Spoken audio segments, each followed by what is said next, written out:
Number 1 जो मैंने लिखा हुआ है ये क्या है? ये मैंने आपको डीपीपी 6 सबको अलग अलग दी हुई है। वाई वी आर टॉकिंग, बात करनी क्यों शुरू हो जाती है? Please I request you. 3 gram hydrogen अगर 29 ग्राम ऑक्सीजन के साथ रिएक्ट करता है तो उससे पूछा गया है, मतलब हमें पता है कि वो वाटर बनाएगा, मेरे से पूछा गया है दोनों में से पहले डिसाइड करो कौन सा लिमिटिंग रिएजेंट है। तो उसको डिसाइड करने के लिए पहले तो मेरे पास क्या होना चाहिए? रिएक्शन होना चाहिए। और let me right the reaction, that is H2 plus O2 gives H2O। यही है रिएक्शन। अब इस रिएक्शन को सबसे पहले तो मेरे को बैलेंस करना चाहिए। बैलेंस आपकी मर्जी, आप यहाँ हाफ करके करो या वहां 2 करके करो, जैसे मर्जी करो, उसके लिए यहां भी 2 करना पड़ेगा। तो मुझे इस मोल कॉन्सेप्ट को देख के एक चीज पता चल रही है, हाइड्रोजन कितने मोल चाहिए? 1 मोल। अगर 1 मोल हाइड्रोजन को कंप्लीटली कंबस्ट करना है या कंप्लीटली वाटर में कन्वर्ट करना है तो मेरे को आधा मोल क्या चीज चाहिए? ऑक्सीजन। अब यहां से करने के 2 रूट होते हैं, आपको जो सूट करे वो करिए। या तो इसको ग्राम में कन्वर्ट करिए, यहां देख के लग रहा है इजी तो है, मैं ग्राम में ही कन्वर्ट कर लेती हूँ। मुझे सजेस्ट भी किया कि ग्राम में कर ले मैम, तो मैंने भी कहा कि जिसको जो इजी लगे उसमें कर लो। तो अगर मैं, गर्ल्स मुझे आवाज नहीं आनी चाहिए, one last time I am telling you, 1 mole hydrogen का क्या है? 2 ग्राम। और आधा मोल ऑक्सीजन का मतलब क्या है? 16 ग्राम। मुझे दिख रहा है 2 ग्राम हाइड्रोजन के साथ 16 ग्राम ऑक्सीजन चाहिए होता है। क्वेश्चन में कितना दे रखा है मेरे को? 3 ग्राम। अब दिख ही गया होगा, बट स्टिल 2 ग्राम के साथ 16 ग्राम चाहिए होता है, तो 3 ग्राम के साथ कितना चाहिए होगा? कुछ कैलकुलेशन दे मेरे को। ग्राम के साथ 16 चाहिए तो 1 ग्राम के साथ 8 चाहिए होगा। और 3 ग्राम है तो 2 ग्राम के साथ 16, 3 का मतलब क्या है? 2 + 1। 2 ग्राम के साथ तो 16 चाहिए ही होता है, 1 ग्राम के साथ कितना चाहिए होगा? इसका आधा, दैट इज 8। 16 + 8 कितना हो गया? 24 ग्राम। और ऑक्सीजन दे कितना रखा है? ज्यादा दे रखा है, जरूरत से ज्यादा दे रखा है। 24 चाहिए था और दे कितना रखा है? 29। इसीलिए ये हुआ मेरा एक्सेस रिएजेंट और ये हुआ मेरा लिमिटिंग रिएजेंट। क्लियर मायरा? जिस भी क्वेश्चन में, अब आप लिमिटिंग रिएजेंट वाले में अपनी फ्रीडम ले लो, जरूरी नहीं आप मोल में कन्वर्ट करो, आपको जैसे आसान लगता है, क्योंकि लिमिटिंग वाले में मैं जैसे देख रही हूँ बच्चों का डाउट्स में ये रूट उनको इजी लग रहा है, तो आप ऐसे ले लीजिए। ठीक है, हो जाएगा ये क्वेश्चन। तो ये क्वेश्चन यहाँ लिखने का पर्पस सिर्फ एक था, किसी का बेसिक गायब हो रखा हो लास्ट क्लास का तो मैं उसको पकड़ लूं। डन, आगे चले। तो मैं एक आधा क्वेश्चन लेके उसके बाद ना डीपीपी के लेना चाहूंगी, एंड मैं तब तक लिमिटिंग रिएजेंट चलाऊंगी जब तक मुझे नहीं सेटिस्फेक्शन होगा। सो चाहे डीपीपी बट गई है आज, मेरे पे प्रेशर नहीं है कि मेरे को 7वीं डीपीपी करनी है। ठीक है। अब इस क्वेश्चन में, ये एनसीईआरटी बैक एक्सरसाइज और बहुत से स्कूल्स का पॉपुलर क्वेश्चन है, जो सब, जिसको थोड़ा भी डर लग रहा है ना लिमिटिंग रिएजेंट में, वो पहले सेकंड पार्ट करिए, और जिसको लग रहा है कि नहीं my limiting reagent concept is okay, वो फर्स्ट पार्ट करिए। केसेस में, yes I should tell you, इन सब केसेस में आपसे एक ही चीज पूछी है, लिमिटिंग रिएजेंट कौन सा, दैट्स इट। आगे की कोई कैलकुलेशन ही नहीं है, सिर्फ आपको बताना है लिमिटिंग रिएजेंट कौन सा। तो सेकंड फर्स्ट दोनों हो गए, तो उसके बाद तो हो ही जाएंगे, थर्ड फोर्थ मेरे लिए छोड़ देना।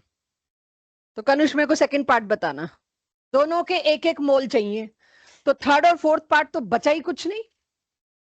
दोनों के 1-1 मोल चाहिए थे, 5 मोल ए के साथ 5 मोल लाने थे बी के, B2 के, लेकिन आप 5 नहीं लाए, कम लाए। ठीक है, ज्यादा, अब जो कम है मेरे लिए तो वही सब कुछ है, तो कम कौन सा है? 2.5। तो यहां पर तो LR ये है। अच्छा, यहां पर 5 के साथ 5 चाहिए थे, आप 5 के साथ यहां 2.5 ले आए, तो इसमें तो LR ये है। ये question one of the best question है LR के कॉन्सेप्ट को क्लियर करने के लिए। जो कम है उसी को तो चुनना है, या जो ज्यादा है। मैं अभी भी वेट कर रही हूं फर्स्ट और सेकंड के आंसर के लिए। सेकंड पार्ट में ए इज LR, वेरी ऑब्वियस। 2 मोल के साथ 2 मोल चाहिए था, आपने 3 दे दिया, तो ये क्या हुआ? ये हुआ एक्सेस, तो अपने आप ये क्या हो गया? LR। Part 1 is the best part of this question. जिसके मोल ज्यादा उसके मॉलिक्यूल्स भी ज्यादा। इसमें कौन सी बड़ी बात थी? तो मुझे पता है इसका 1 मोल इसके 1 मोल के साथ, तो इसके 300 एटम, क्योंकि इसके अंदर एक ही है तो उसको एटम बोलते हैं। यहां B2 मतलब 2 B में बॉन्ड बन गया और मॉलिक्यूल बन गया। तो यहां पर मॉलिक्यूल कितने चाहिए थे? मॉलिक्यूल 300 चाहिए थे। 300 एटम के साथ 300 molecule should be the ideal condition, जिसमें मेरा जवाब होगा इसमें कोई लिमिटिंग रिएजेंट है ही नहीं, दोनों बिल्कुल एप्रोप्रिएट दे रखे हैं। बट यहां पर 300 के साथ 300 ना देना मतलब ये कम दिया, जो कम दिया वो मेरा LR होगा। दिस इज हाउ, जो कम दिया। तो यहां कम तो यही है 200 मॉलिक्यूल, मुझे कितने चाहिए थे इसके? 300 मॉलिक्यूल। एक के साथ एक, तो 300 के साथ 300 चाहिए थे, दे रखे हैं 200, तो ये LR होगा। कौन होगा यहां पे मेरा LR? इसका मतलब चेक। मैं इसीलिए तो मैंने कहा बेस्ट पार्ट तो यही है इस क्वेश्चन का। इस क्वेश्चन को मैं लाती ना यहां पर, अगर ये एटम मॉलिक्यूल का चक्कर ना दिया होता। Let me explain it again. यहां देखिए, अगर मेरे पास है A+B2 और वो क्या बना रहा है? AB2। ध्यान देना, इसमें एक पार्ट और भी है जो हमने यहां से हटा दिया, हम कहीं ना कहीं उसको यूज करेंगे। मुझे ये पता है ए अकेला जब रिएक्ट कर रहा है, अकेले किसी एलिमेंट को हम क्या कहते हैं? एटम। लेकिन यहां पर अकेला बी नहीं है, 2 बी मिलके एक मॉलिक्यूल बनाए हुए। इसको इस तरह से समझो, how many atoms of A? 1। React with how many molecules of B? 1। और यहां पर आपको मॉलिक्यूल्स दिया है। यहां मैं ट्विस्ट कर सकती हूं क्वेश्चन को, लेकिन जब क्लास में करा रहे होते तो हम ट्विस्ट उस वक्त नहीं करते, ट्विस्ट का काम करता है क्लास टेस्ट। मैंने यहां पर मॉलिक्यूल्स की जगह एटम्स दे दिया होता। Right, let me change my question. अगर मैं आपको कहती हूं मैंने 100 एटम्स ए के और 200 एटम्स बी के, अब 200 एटम्स बी का मतलब क्या है?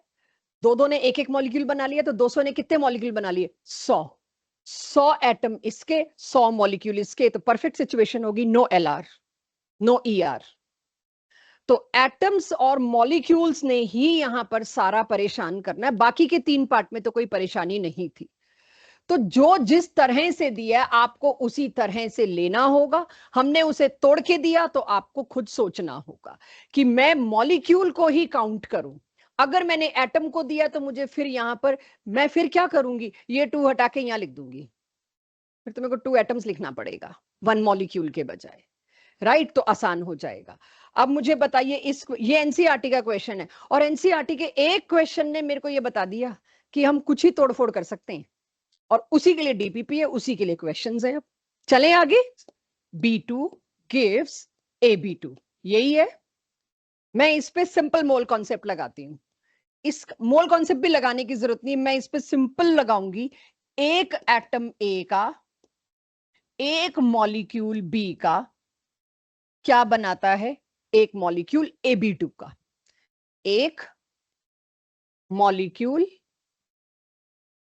AB2 का। इतना क्लियर है सबको? पहले तो ये बताइए, यहां तक हो गया। अब इसमें मेरे को कहा गया है, इसके 300 दे रखिए, 200, 300 एटम्स। कितने मॉलिक्यूल चाहिए मैं तुमसे पूछ रही हूं, क्वेश्चन छोड़ो। इसके 300 एटम के लिए कितने मॉलिक्यूल चाहिए? वो अटकी हुई है, इसलिए उसे लाना चाह रही हूँ। एक एटम के साथ एक मॉलिक्यूल चाहिए, तो 300 एटम के साथ कितने मॉलिक्यूल चाहिए?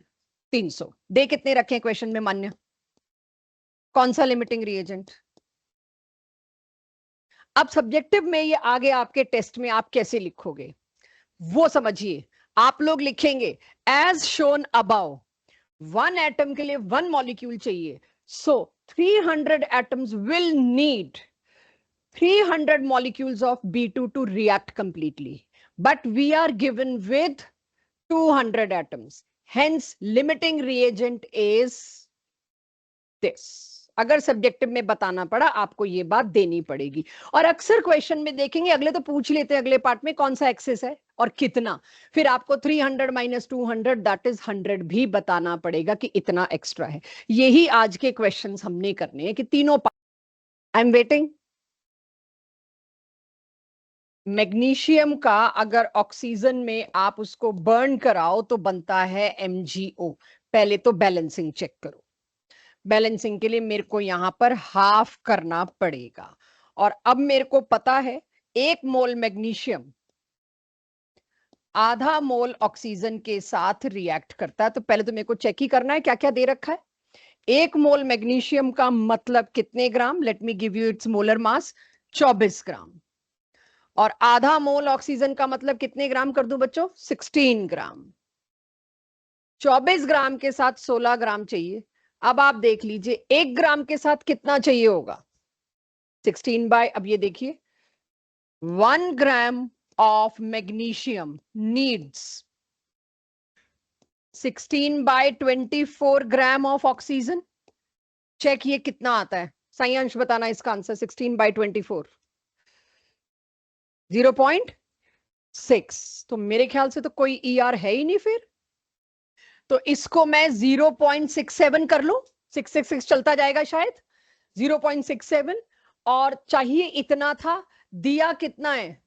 कम दिया है, तो ये हो गया मेरा LR। लेकिन मेरे से क्वेश्चन में क्या पूछा है? एक्सेस। भाई एवी कैलकुलेशन दे डाली, अब तुम्हें ER कितना बचा उसका मास भी निकालना पड़ेगा, वो भी डेसिमल्स में आएगा। थोड़ा सा इस क्वेश्चन को ना बदल देना चाहिए था। मतलब चलो जो है कहीं से तो मिला होगा मुझे भी। करिए इसको। ER समझ आ गया कैसे निकला। अब कितना बच गया ER वो तुम्हारी सिरदर्दी, निकालिए। तो अब आपके पास क्वेश्चन नंबर 32 क्या है बच्चों? देखिए, HCl प्लस कैल्शियम कार्बोनेट। ये रिएक्शन लास्ट क्लास में बहुत कराया और मुझे लगता है आप लोगों को अब तक याद हो गया होगा। बताइए आगे क्या बनता है? CaCl2 plus H2O plus CO2। Carbonate जब भी आते हैं ना तो उनसे कार्बन डाइऑक्साइड बननी तो फिक्स होती है। ये छोटी छोटी चीजें आपको साथ साथ बताते जाएंगे और कभी भी आपसे एक्सपेक्ट कर लेंगे हम कि इतना तो बता ही रखा था कि एक दिन बताया था फला फला जगह पे कि कार्बोनेट अगर है और उसका कोई रिएक्शन हो रहा है, कार्बन डाइऑक्साइड तो निकलेगी ही निकलेगी, सिर्फ हीट से ही निकल जाएगी। जैसे सोडियम बाइकार्बोनेट आप जानते हैं, बेकिंग सोडा। बेकिंग सोडा आप किसी भी कुकिंग प्रोसेस में अगर डाल देते हो तो उससे जो आटा या डो होता है वो फूल जाता है, क्योंकि उससे कार्बन डाइऑक्साइड निकलनी। आपने कुछ नहीं डाला, सिर्फ हीट किया बेकिंग सोडा डाल के, तो कार्बोनेट तो निकलने को तैयार है कार्बन डाइऑक्साइड बन के। तो ये बात तो ऑब्वियसली ले लेना। चलिए क्वेश्चन नंबर 32। थोड़े पूछने का तरीका शायद एक दो लोगों को डिस्टर्ब कर गया था जिन्होंने मेरे से डाउट पूछा। M/5 का क्या मतलब है? 1/5 मोलैरिटी, राइट? इतने मोलर, क्योंकि M/5 से इविडेंट सा नहीं हो रहा ये क्या लिखा हुआ है। तो लेट मी राइट 1/5 मोलैरिटी को M/5 भी बोल सकते हैं, और इसका मेरे को दिया 100 ml। लास्ट क्लास में आखिरी में यही क्वेश्चन चल रहे थे, मोलैरिटी के हिसाब से हम कॉन्सेंट्रेशन आपको दे रहे थे। तो M/5 HCl 100 ml दिया, और कहा गया उसके साथ मैंने 1 ग्राम कैल्शियम कार्बोनेट भी दे दिया। भाई बताइए क्या बचा? यानी कि मेरे को LR निकालना है या ER निकालना है, कुछ ही समझ लो। अब मुझे पता है HCl के मोल्स कितने हैं इसके अंदर। Molarity M1 into V1 is equals to number of moles. हाँ जी, वो सब अभी करते हैं, एक सेकेंड, बिल्कुल करनी पड़ेगी, उसके बिना तो हम टोटल गलत जाएंगे। मैं गलत कर ही देती वैसे तो। मोलैरिटी कितनी दे रखी है? 1/5। यहां वॉल्यूम को मेरे को लीटर में कन्वर्ट करना मजबूरी है, क्योंकि मैं मिलीमोल्स नहीं मोल्स में काम कर रही हूं। तो वॉल्यूम को सीधे मैं 0.1 लीटर लिख लूं बच्चों। तो मेरे पास नंबर ऑफ मोल्स कितने आए? 1/50 मोल्स लिख लेती हूं अभी के लिए। अंडरस्टूड है? अब बैलेंस तो करनी पड़ेगी। बताइए बैलेंसिंग में क्या करूं यहां पे मैं? 2HCl और उधर कुछ करना है? हो गया सब बैलेंस्ड। तो मेरे को यहां से ये पता चल गया कि 2 मोल HCl के साथ कितना कैल्शियम कार्बोनेट चाहिए? 1 मोल। और सबको याद होगा 1 मोल कैल्शियम कार्बोनेट का मास 100 ग्राम होता है। तो 2 मोल HCl के साथ मैं ऐसे लिख देती हूँ, जब मेरे को पूछा ही या मेरे को जो चीज दे रखी है अगलों ने 1 के मोल दिए 1 का ग्राम दिए, तो मैं भी उसी में चल लेती हूँ। 2 मोल HCl के साथ 100 ग्राम कैल्शियम कार्बोनेट लगेगा। यहां कितने मोल हैं? 1/50। 1/50 मोल ऑफ HCl के लिए कितना कैल्शियम कार्बोनेट लगेगा? आई एम किसी को ये ना पता लगा आपने 1 ग्राम कैसे कह दिया, तो उनके लिए कर दूं। 1 मोल HCl के लिए लगना चाहिए 100/2, that is 50 grams calcium carbonate. 2 मोल के लिए 100 ग्राम लगता है, तो 1 मोल के लिए 50 ग्राम लगेगा। 1/50 मोल के लिए कितना लगेगा? 50/50। दिख ही रहा है 1/50 के लिए, तो मेरे को 50 को 1/50 से मल्टीप्लाई करना पड़ा, दैट गिव्स मी 1 ग्राम, और दे 1 ग्राम रखा है क्वेश्चन। क्वेश्चन नंबर 33 पे आइए। 1 ग्राम प्योर कैल्शियम कार्बोनेट, सेम ही तो है। अच्छा, स्ट्रेंथ ऑफ HCl की मोलैरिटी मांगी है, गॉट इट, थोड़ा डिफरेंट है, sorry. Calcium carbonate plus HCl, again the same reaction. पहले तो अपनी अपनी कॉपीज में क्या क्या गिवन है लिखिए, मैं अभी कुछ नहीं बता रही, ठीक है। पहले लिखिए क्या क्या गिवन है, क्या पूछा है, कैल्शियम कार्बोनेट कितना गिवन है। एक लाइन में समझाऊंगी, करेंगे आप लोग, मैं करूंगी नहीं। मुझे ये बता रखा है 1 ग्राम कैल्शियम कार्बोनेट दिया, और लैब से मैं एक HCl की सोल्यूशन उठा के लाई जिसका स्टिकर मैंने हटा दिया। आपको नहीं पता वो कितने मोलर है, लेकिन उसका मैंने 50 ml डाला कंप्लीट रिएक्शन के लिए, ये लिखा हुआ है।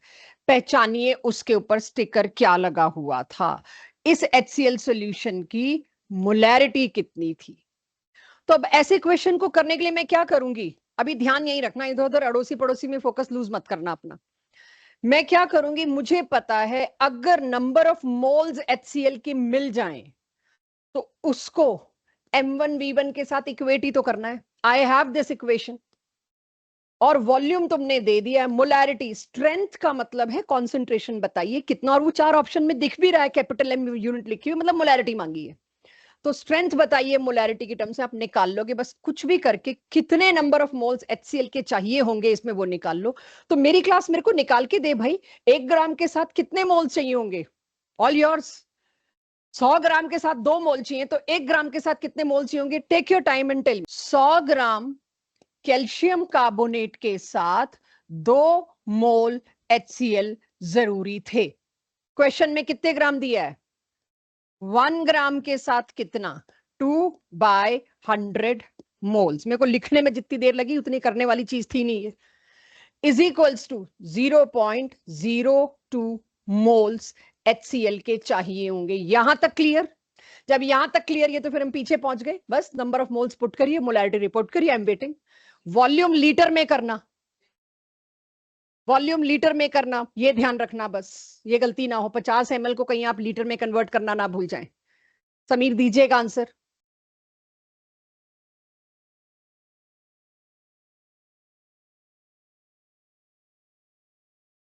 जीरो 0.24, आपका भी यही आ रहा है। पहले LR बता दो, करेक्ट है आंसर, तो पहले LR बताओ, सबसे कम कौन सा दे रखा है जरूरत से, सी, तभी सही आंसर आया होगा। LR निकाले भी ना, क्या शाबाश। पॉसिबल नहीं है बेटा जी, तुमने कैसे ने कह दिया ये आंसर है, रेशो से। फिर रेशो से कैसे किया ये भी समझा दो, सही किया है, रेशो से भी किया जा सकता है, कैसे किया, मतलब 4:2 मतलब 4:2:3 होना चाहिए। यहां भी आपने यही देखा, बात वही है बिल्कुल, उससे ऑटोमेटिकली कट जाएगा। तो अगर ये बहुत अच्छा तरीका है अगर कर सको तो, ठीक है, आप बिल्कुल कर सकते हैं, बहुत बढ़िया तरीका है आप अगर इस तरह से कर सको, नहीं तो अपना LR वाला रूट तो है ही। तो मैं वेट कर रही हूँ बच्चों, LR C बताया सबने, 3 दे दिए मैंने रिएक्टेंट, इस क्वेश्चन में थोड़ा बदलाव ये था। अब कैसे करोगे, मान लो किसी को रेशो वाला तरीका नहीं जमा, जो अभी तेज ने किया, मैंने तो कराया भी नहीं अभी तक, तो मैं एक बार पहले इसका बेसिक करा दूं आपको। 4 मोल A के लिए 2 मोल B चाहिए होता है, तो 1 मोल A के लिए कितना B चाहिए होगा, तो वो तो मेरे को एक्सेस में दे रखा है। तो LR इन दोनों में से, तो अभी मतलब मेरे को पता है कि 1 मोल के साथ 0.5 एग्जैक्ट मैच कर गया। मेरे को इन दोनों में से तो LR बताना ही नहीं, मेरे को तो तीनों में से LR बताना है। अब यहां पर मैंने ए और बी देखा तो मेरे को ठीक है, मिल गया, मुझे पता है एक्सेस में तो 4, ये तो बहुत ही ज्यादा एक्सेस में दे रखा है। अगर 1 के साथ में देखूं यहां पर, सॉरी, 1 मोल अगेन, मैं फिर से 1 मोल ए के साथ देखूं बच्चों, ये मैं भी 1 मोल के साथ बता रही हूँ, 4 के साथ नहीं। 4 के साथ आपका अलग आ जाएगा, अभी पहले 1 मोल पे फोकस करिए। 1 मोल ए के साथ आपको 0.5 मोल बी चाहिए। 1 मोल ए के साथ सी कितना चाहिए होगा? 4 के साथ 3, तो 1 के साथ नहीं, मेरे को फ्रैक्शन में बता दो, ठीक है। 4 के साथ चाहिए 3, तो 1 के साथ 3/4, तो इसको मैं रखती हूं 3/4 mole of C. Yes, it is 0.75। अब ये कितना दे रखा है? 0.72, जस्ट थोड़ा सा कम, तो एलआर मेरे को मिल गया। एलआर से बताइएगा प्रोडक्ट कितना बनेगा। बस 3 थे तो वही कॉन्सेप्ट है, अब 3 में लगवाएं, 4 में लगवाएं। Magnesium plus oxygen give magnesium oxide, और यहां बैलेंसिंग हो गई हाफ। आई नो इसका 24 ग्राम्स के साथ इसका 16 ग्राम्स चाहिए, जिससे ये कितना बन जाए? 24 + 16, ये तो क्लियरली दिख ही रहा है। ये पूछा है क्या इसमें? नहीं, ये तो पूछा ही नहीं है। अच्छा, मैग्नीशियम ऑक्साइड कितने ग्राम बना, ये भी पूछा है। पहले तो एलआर पूछ रही हूं मैं, देख रही हूं क्या कोई बता दे मेरे को एलआर कौन सा। मैग्नीशियम है एलआर, 30 ग्राम मैग्नीशियम के साथ दिख ही रहा है वैसे तो, बट मेरे दिखने से कुछ नहीं होता, आपको पता होना चाहिए। 24 ग्राम के साथ 16 ग्राम चाहिए, तो 30 ग्राम, 30 ग्राम ऑफ मैग्नीशियम। हरगुन बताना मुझे, 30 ग्राम ऑफ मैग्नीशियम के साथ कितना O2 चाहिए? If 24 gram needs 16 gram for reaction complete, for complete reaction. कितना कितना? नहीं, मेरे को पूरा कैलकुलेट करके चाहिए, ठीक है। क्यों सारा, कितने ग्राम चाहिए? 12 ग्राम, 20, सॉरी, आपके यहाँ से ना बड़ा नॉइज सा है तो मैं क्लियरली सुन नहीं पाई थी। सारा ये क्लियर हुआ, ये मैं कैसे कर रही हूँ? 24 ग्राम के साथ मैग्नीशियम के साथ मेरे को 16 ग्राम ऑक्सीजन चाहिए। 1 ग्राम मैग्नीशियम के साथ 16/24, 30 ग्राम मैग्नीशियम के साथ 16/24 into 30, and it came out to be 20, right. और दे कितना रखा है ऑक्सीजन मुझे? क्यों सारा कितना दे रखा है? हाँ जी,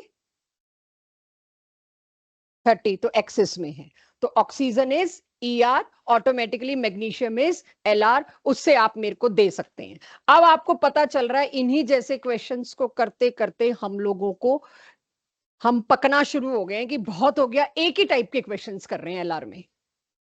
अब मैं आपके लिए लास्ट टॉपिक स्टार्ट कर रही हूं, इसके बाद भी किसी को LR वालों में कॉन्फिडेंस ना आए, प्लीज डाउट सेशन में आ जाओ, मॉर्निंग आवर्स में आ जाओ, क्लास के बाद रुक जाओ। Class law of conservation of mass क्या कहता है? Mass of reactant is equal to mass of product, means mass is not lost even if it is physical change और इट्स केमिकल चेंज। तो फिजिकल चेंज का best example जो अपने घर में कर सकते हैं, आप आइस लीजिए एक बाउल में, उसको वेट करिए कितना है विद बाउल, और उसको पूरा मेल्ट होने दीजिए उसी वेट पे, और आप देखिए मास में कोई कम ज्यादा नहीं होगा। Means mass action, law of, sorry, mass is conserved, कह सकते हैं कंजर्व हो गया मास। क्या आप लोगों ने कभी इस चीज पे कोई लिमिटेशन सुनी है कि नहीं ये गलत है? न्यूक्लियर रिएक्शंस में ये बिल्कुल नहीं होता। 1 ग्राम यूरेनियम इतनी ज्यादा एनर्जी में कन्वर्ट हो सकता है, which is formation of nuclear bombs, nuclear weapons. तो ये जो लॉ आया ना, सिंपल केमिकल रिएक्शंस पे एप्लीकेबल है, not on nuclear reaction. But इस पे आपसे क्वेश्चन क्या होगा, क्योंकि इसके क्वेश्चन इतने ज्यादा डायरेक्ट प्लस माइनस के, वो जो अभी मैं क्वेश्चन ले रही थी और अब जो क्वेश्चन है, मैं इनके 4 ही क्वेश्चन दिए डीपीपी में सब्जेक्टिव, बाकी दिए ऑब्जेक्टिव। मैं इसके क्वेश्चन नहीं लूंगी यहां पे एक एग्जांपल के अलावा, because very easy, very direct. अगर आपको सोडियम बाइकार्बोनेट और एसिटिक एसिड के अंदर रिएक्शन दिया जाए, इतने ग्राम ये, इतने ग्राम ये, और आपको ये बता दिया जाए, अब इसमें पूछने के तरीके में थोड़ा सा परेशान आपको क्या करेंगे कि suppose 6.3 gram of sodium bicarbonate reacted with इतने gram of acetic acid, this reaction happens as given below, आपको बैलेंसिंग खुद देखनी है। और उसके बाद आपसे पूछ सकते हैं how much if residue left is 18 gram, how much carbon dioxide is formed. तो मेरे को ये समझ आना चाहिए रेजिड्यू क्या होता है, जिसको कहते हैं साइंस का जीके, कि अगर आप फिल्टर करते हैं तो फिल्ट्रेट किसको कहते हैं।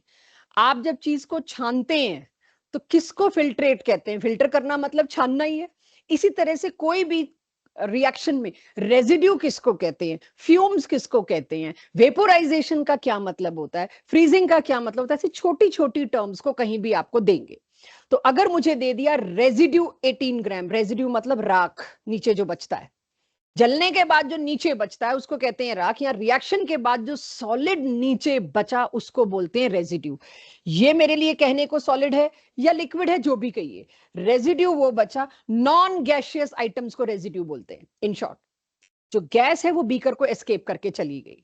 तो मुझे पता है before and after mass should be same. Before mass मेरे पास है, आफ्टर मास मैं इजीली निकाल लूंगी। जी कार्बन डाइऑक्साइड इतनी निकली, ठीक है। रेजिड्यू शब्द पे मैंने एक क्वेश्चन क्रिएट कर लिया, तो अगर मैं कहूं तो ये जनरल साइंस है। तो ये नॉर्मल क्वेश्चन अगर ऐसा आए तो आप बड़े आराम से कर लेंगे। लेकिन प्रॉब्लम कहां आती है, इसके क्वेश्चन स्कूल पेपर्स में ज्यादा देखे गए हैं, इसके क्वेश्चन जेईई नीट में कभी नहीं देखे गए। कि स्कूल पेपर में इसका क्वेश्चन आता है तो क्या आता है, स्टेटमेंट लॉ की पूछ ली, लेकिन अब लगता है सबको वो भी थोड़ा ज्यादा इजी हो रहा है, illustrate with an example. You have to create an example there. आपको किसी ना किसी एग्जाम्पल से क्रिएट करना होगा, वो भी आप कर लेंगे। C+O2 गिव CO2 सबको याद होता है रिएक्शन, वो भी आप कर लेंगे, मुझे उसका भी डर नहीं है। लास्ट तरह का क्वेश्चन आता है, एक डाटा दिया जाएगा और पूछा जाएगा इसमें कौन सा लॉ ओबे हो रहा है, वो आपको ढूंढना होगा। तो ये तो बहुत इजी हो गया, जब तक मैं 3-4 लॉ नहीं पढ़ा लूंगी तब तक आपको एक क्वेश्चन ही नहीं दे सकती इसमें कौन सा लॉ ओबे हो रहा है। तो आज एक बार लॉज को कंप्लीट करते हैं, फिर देखेंगे टाइम बचा तो ये क्वेश्चन, नहीं तो अगली क्लास में जाएगा। These are not of course applicable to nuclear reaction and mass and energy. तो उसका मॉडिफाई क्या किया गया न्यूक्लियर रिएक्शन के बाद, शायद आप लोगों ने सुना ही है, E=mc²। तो यही बात की गई कि अकेला मास कंजर्व नहीं हो सकता, अकेली एनर्जी कंजर्व नहीं होती, एक्चुअली दोनों का मिला के सम कंजर्व होता है। कि जो मास लूज भी हुआ वो किस में कन्वर्ट होता है, एनर्जी में, vice versa. So mass and energy are conserved, it's not only mass, both are conserved. तो आई सजेस्ट इसको अभी चाहे तो आप नोट ना ही करें, मैं PDF अपलोड करूंगी, वहां से देख लीजिएगा। क्योंकि ये इसको नोट करने में आप 5 मिनट लगाएंगे, उससे बेटर है मैं इसके क्वेश्चंस आपको करवा दूं। ठीक है, लॉ ऑफ कंजर्वेशन क्लियर हो गया, मास एनर्जी दोनों का। ये लॉ काम का है और इसमें थोड़े थोड़े बेटर क्वेश्चन आप रिसीव करोगे। इसको चाहे आप नोट करना चाहें तो मेरे साथ साथ कर सकते हैं। लॉ ऑफ कांस्टेंट कॉम्पोजिशन, ये टिपिकल केमिस्ट्री लॉ है। और वो क्या कहता है, कोई भी केमिकल कंपाउंड हमेशा बनते वक्त सेम ही एलिमेंट से बनता है। आप कार्बन डाइऑक्साइड रेस्पिरेशन के बाय प्रोडक्ट की तरफ से बन रहा हो, कार्बन डाइऑक्साइड एक लकड़ी को जलाने की वजह से बन रहा है, एक पेट्रोल इंजन से एग्जॉस्ट हो रहा है, या सोडियम बाइकार्बोनेट को किसी चीज में डालने से हो रहा है। 4 अलग अलग तरीकों से अगर कार्बन डाइऑक्साइड बनाया जाएगा तो वो हर बार उन्हीं 2 सेम एलिमेंट से बनेगा, एज वेल एज उनका रेशो प्रपोर्शन भी फिक्स्ड होगा। बट क्या प्रपोर्शन, नंबर नहीं, नंबर ऑफ एटम्स का प्रपोर्शन नहीं, मास का प्रपोर्शन। अब इस लॉ में मैं समझाऊं तो आपको थोड़े से ट्रैप दिखेंगे जहां आपको हम पकड़ सकते हैं। ये लॉ CBSE वालों ने तो पहले नहीं पढ़ा हुआ है, पढ़ा हुआ है तो 9th क्लास में पढ़ा हुआ है, 10th में नहीं पढ़ा है, राइट। तो इस लॉ के क्वेश्चन थोड़े अच्छे टिपिकल आपको मिल सकते हैं। तो मैं आपको अगर कहूं, मैंने कार्बन डाइऑक्साइड 2 अलग अलग तरीकों से बनाया, दोनों तरीकों से देखा गया, उसमें एक कार्बन है 2 ऑक्सीजन है। जब तक मेरा नजरिया देखने का ये रहेगा ना इसमें एक कार्बन है 2 ऑक्सीजन है, मैं इस लॉ को गलत ही कर दूंगी। अभी तक हमारा मेरा आपका नजरिया क्या है, एक कार्बन 2 ऑक्सीजन, चेंज दिस। ये आप रेशो बाय नंबर देखते हो, इंपेरिकल फॉर्मूला या मॉलिक्यूलर फॉर्मूला देखते हो, स्टॉप शोइंग दैट। अब आपको क्या करना पड़ेगा सोच में, कि कार्बन और ऑक्सीजन से ही बनेगा और उनका ratio is always 1:2 by mass, not by number. आपने जब ये कहना शुरू कर दिया एक कार्बन 2 ऑक्सीजन, सामने वाले को पता है आपको ये लॉ क्लियर नहीं है, बस वो मौका ढूंढेगा आपको फंसाने का, आपको पता भी नहीं चलेगा, क्योंकि 1:2 तो नंबर ही लेके चल रहे हैं, बड़ा ऑब्वियस है, 2 ऑक्सीजन है मैम, एक कार्बन है, ओहो भाई नहीं, बिल्कुल भी नहीं। तो इस बात को समझने के लिए अब मैं आपके पास इसी का डिटेल लूंगी, यानी 3 अलग अलग तरीकों से 3 अलग अलग शहर में मैं कार्बन डाइऑक्साइड बनाऊंगी, तो उसमें कार्बन का मास और ऑक्सीजन का मास इन ग्राम्स, उसका रेशो जो है वो हमेशा फिक्स होगा, मुझे नहीं पता वो कितना होगा, अब निकालते हैं। आई डोंट नो 1:2 होगा कि नहीं होगा, no comments on that, ratio अब निकाल रही हूं मैं। तो composition of carbon dioxide by mass मेरे साथ निकलवाएं। कार्बन कितनी है इसके अंदर, 12 ग्राम, ऑक्सीजन कितनी है इसके अंदर, 32 ग्राम। अब निकालिए क्या रेशो आया, कहीं से भी 1:2 नहीं आ रहा। कार्बन डाइऑक्साइड के रेशो को आप लोग 1:2 लेना अब छोड़ दीजिए, वो इंपेरिकल फॉर्मूला या मॉलिक्यूलर फॉर्मूला है। तो कार्बन डाइऑक्साइड में जो रेशो मेरे को मिला बच्चों, वो 12:32। ऑफ कोर्स इसको सिंपलेस्ट होल नंबर रेशो में कन्वर्ट करना जरूरी है। तो आप लोगों ने मेरे को कितना बताया, ये 3:8, एब्सोल्युटली करेक्ट। ऐसे इन सब का रेशो बाय मास भी निकल जाएगा। तो ये तो मैंने एज्यूम ही नहीं करना कि 2:1 आएगा, नहीं, मुझे तो देखना है ये 2 ग्राम और ये 16 ग्राम, तो रेशो क्या आ जाएगा, 1:8। तो रेशो इन नंबर से अलग होता है, सिर्फ ये जताने के लिए मेरे को ये लाना पड़ा कि गलती से भी आप रेशो इन नंबर्स का रिपोर्ट नहीं करेंगे, we are not interested in that, वो हम एम्पेरिकल में कर चुके। इसमें एक बहुत बड़ी ट्रबल जो आई, इसमें एक बहुत बड़ा प्रॉब्लम मेरे सामने आ गया, 2 अलग अलग कंपाउंड्स का रेशो सेम एलिमेंट्स का सेम हो सकता है। मेरे को चेक कराइए, क्या इसमें CH3OCH3 जो कि ईथर है, ये आप IUPAC नेमिंग करेंगे, इस साल ऑर्गेनिक में पढ़ेंगे, ये ईथर है, और ये शायद आप 10th में पढ़ के आए, अल्कोहल है, इथेनॉल। इसमें कितना कार्बन है, 24 ग्राम, ऑक्सीजन कितना है, 16 ग्राम, और हाइड्रोजन कितना है, 6 ग्राम। ऐसे ही इसमें अगर देखूं, कार्बन कितना है, 24, ऑक्सीजन भी 16, और हाइड्रोजन 6। यानी ये कॉम्पोजिशन बाय मास किसी की आइडेंटिटी नहीं मानी जा सकती, किसी का फिंगरप्रिंट नहीं माना जा सकता। There will be number of compounds which are sharing same ratio, yes.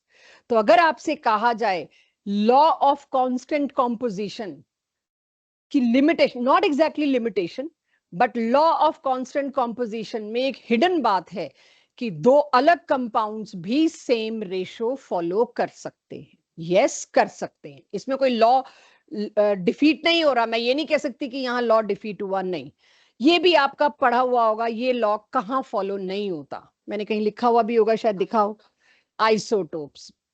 अब आइसोटोप्स में क्या प्रॉब्लम है, मैं उन लोगों के लिए यहां डिस्कस करना चाहूंगी जिन्होंने ये बात पहले नहीं सुनी हुई। कार्बन डाइऑक्साइड 2 तरीके से बनाई जा सकती है, एक कार्बन 12 वाला कार्बन यूज करके, एक कार्बन 14 वाला कार्बन यूज करके। इसमें सिंपल होल नंबर रेशो क्या आएगा, 12:32, यानी 3:8। लेकिन इसमें क्या रेशो आएगा, 14:32। तो क्या हो जाएगा मेरे पास, 7:16। कोई और ऑप्शन ही नहीं है मेरे पास, सिंपल होल नंबर रेशो देना है। रेशो बदल गया अगर आपने वही सेम कार्बन डाइऑक्साइड एक डिफरेंट आइसोटोप से बना डाली, तो आइसोटोपिक केसेस में ये लॉ फेल हो जाएगा, इट इज नॉट एप्लीकेबल, वहां आप लगा नहीं सकते। कार्बन डाइऑक्साइड के केमिकल रिएक्शन दोनों में सेम होगा, कोई फर्क नहीं होगा केमिकल रिएक्शन में, दोनों का काम सेम होगा, लेकिन दोनों का ratio by mass is not same. Clear everyone? किसी को नोट करना है तो आई एम वेटिंग, और नोट नहीं कर रहे हैं तो सबके साथ फ्लो में मैं भी निकल जाती हूँ। कोई नोट तो नहीं कर रहा है, कर रहे हैं? बेसिक केमिस्ट्री के क्वेश्चन ये पूछ लेते हैं, शायद मिला हो या मिलेगा। इन दोनों ने मिलके H2 बनाना, मतलब हाइड्रोजन गैस बनानी है, वटेवर, क्या पॉसिबल कॉम्बिनेशन है, ये आए हुए क्वेश्चन का बता रही हूँ। एक H2, एक D2, 3 बन सकते हैं, तीनों हाइड्रोजन गैस हैं। लेकिन एक ऐसा, और ये मुझे अब याद नहीं एग्जैक्टली मैं कहाँ आपको पूछने वाली हूँ क्वेश्चन, बट आपने पूछ लिया तो मुझे याद आ गया कि अगर आपसे सिंपल आइसोटोप के ऊपर बात की, ये किसी चैप्टर को बिलोंग नहीं करता, ये बेसिक केमिस्ट्री है, कि आपको कहा जाए कि हाइड्रोजन और उसका हैवी आइसोटोप मिलके हाइड्रोजन गैस बनाते हैं, what are the possible numbers of molecules formed. तो एक मॉलिक्यूल तो सिंपल H2 बन जाएगा भाई, आप इन दोनों को मिक्स करते हो, सैंपल लाते हो, हजारों हजारों मॉलिक्यूल्स, तो एनी कॉम्बिनेशन इज पॉसिबल। एक H2 मिल जाएगा, एक D2 मिल जाएगा और एक HD मिल जाएगा, और साथ में मैंने ट्रीटियम दे दिया। आप तो प्रोबेबिलिटी निकालनी आपको आती है, 3 आइसोटोप है, आप बता लोगे कितने कॉम्बिनेशन बन सकते हैं। एक T2 ऐड हो जाएगा और फिर एक T के साथ सारों को अलग अलग करके देखना पड़ेगा। इंटीजर टाइप में ऐसे क्वेश्चन पूछ सकते हैं। ये बहुत बेसिक सा क्वेश्चन है जो टाइम के साथ साथ आपको पता लग जाता है, ऑब्वियस सा होता है। ये बेसिक बेसिक केमिस्ट्री हो गई। तो तीसरा लॉ मैं ले रही हूं, Gay-Lussac's law of gaseous volume, again is going to be very important for your mole concept questions. पिछले में मैं एक भी क्वेश्चन नहीं क्यों कराया, अब तक जो इस चैप्टर में चल रहा है उसके साथ मैं इसको मर्ज नहीं कर पा रही, इसके साथ कॉमन नहीं ला पा रही। Gay-Lussac's लॉ बिना पेन उठाए पहले पूरा आप लोग समझेंगे, उसके बाद ही नोट करेंगे। I don't want to repeat it. ये क्या कहता है लॉ गैसेस के बारे में, इसको मानने में आपका दिल थोड़ा सा परेशान होगा, राइट? आपको अटपटा लगेगा कि ऐसे कैसे मान ले हम। जब गैसेस आपस में रिएक्ट करती हैं, मतलब मैं बात कर रही हूं सिर्फ उन केसेस में जहां reactants are gases, there is no solid no liquid. मैं सिर्फ तब की बात कर रही हूं जब रिएक्टेंट्स क्या है, गैसेस। जब गैसेस आपस में रिएक्ट करती हैं, वो वॉल्यूम के टर्म्स में रिएक्ट करती हैं। रिमेंबर वन थिंग, एक बार हमने एक लॉ की बात की थी कि गैसेस का, हर एक गैस का 1 मोल का वॉल्यूम फिक्स्ड है at a particular temperature and pressure, that is STP 22.4 litre. सोच के देखना, STP पे फिक्स्ड है, दूसरे टेम्परेचर प्रेशर्स पर भी फिक्स्ड होगा। हमें याद नहीं कराया गया, हमें सिर्फ एक ही टेम्परेचर प्रेशर पे याद कराया गया। कब कितना याद कर लोगे? इसीलिए यानी कि दो गैसेस के 1 मोल मैंने STP पे रखे, दोनों गैसेस का वॉल्यूम क्या होगा? 22.4 लीटर।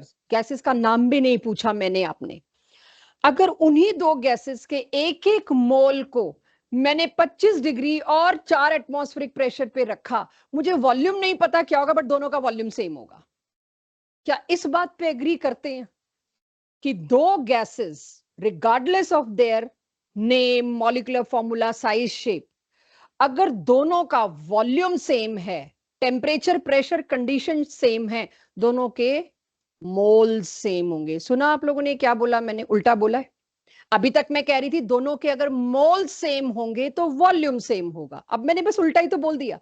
दोनों के अगर वॉल्यूम सेम है तो मोल भी सेम होंगे। इसी पे 2-4 क्वेश्चंस कराऊंगी समझा के, और क्लास ऑफ होगी, टेस्ट करेंगे आप।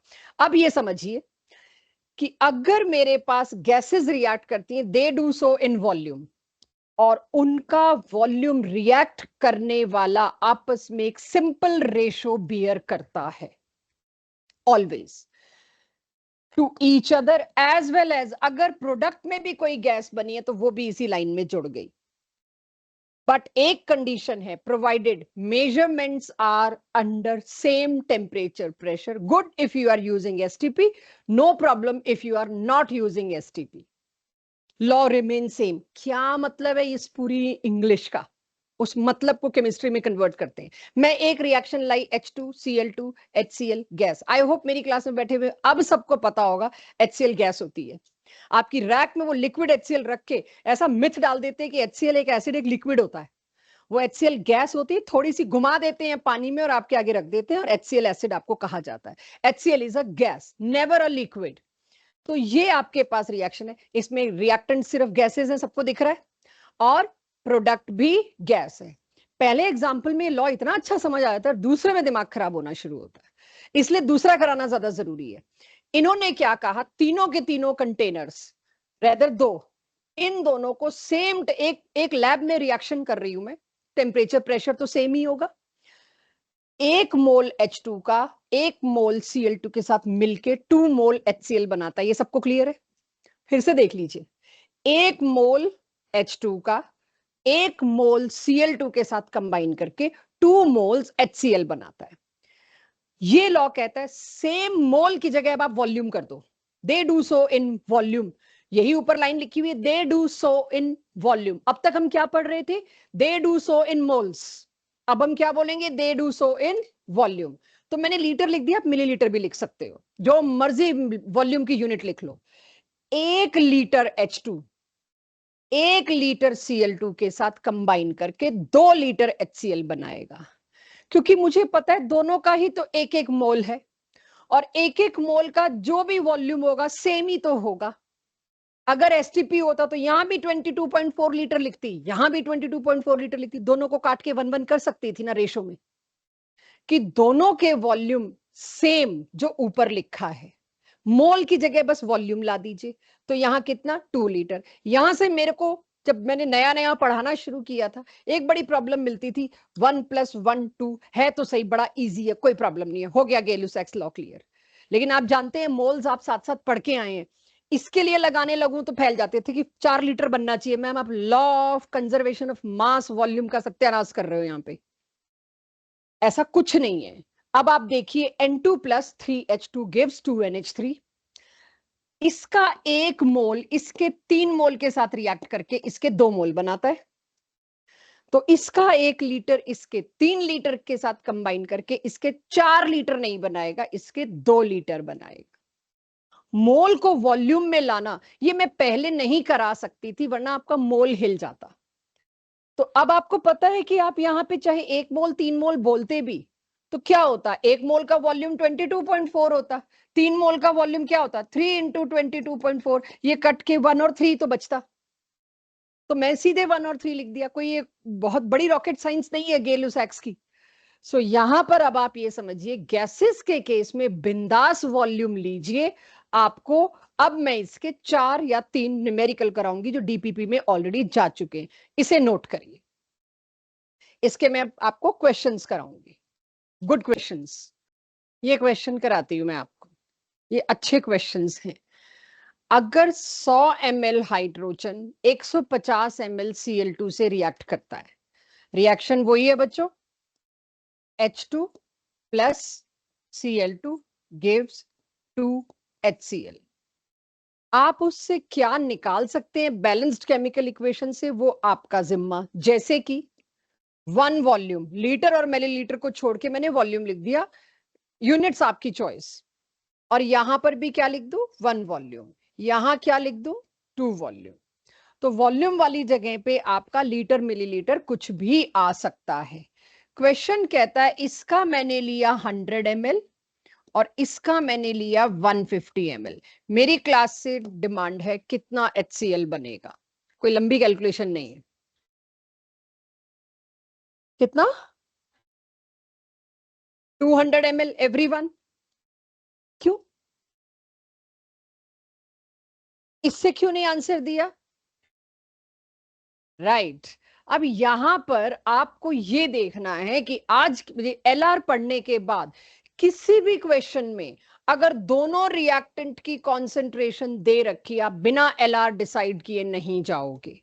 कई बार ये होता है, हमें कैसे पता चलेगा लिमिटिंग रिएजेंट कहना भी है कि नहीं, देखना भी है कि नहीं। इस क्वेश्चन में आपके पास ऑप्शन था कि मैंने पूछ लिया which is left at the end, कि चलो एक्सेस पूछा है तो एक हिंट मिल गई कि अच्छा LR सोचना था। अब नहीं मिलेगी, टेस्ट में नहीं मिलेगी, आपको पता भी नहीं चलेगा किस क्वेश्चन में LR लगाना है। मैं सिंपल पूछ लूं 2 ग्राम ये लेके इसको 10 ग्राम से ऐड कराया, बताइए कितना बनेगा।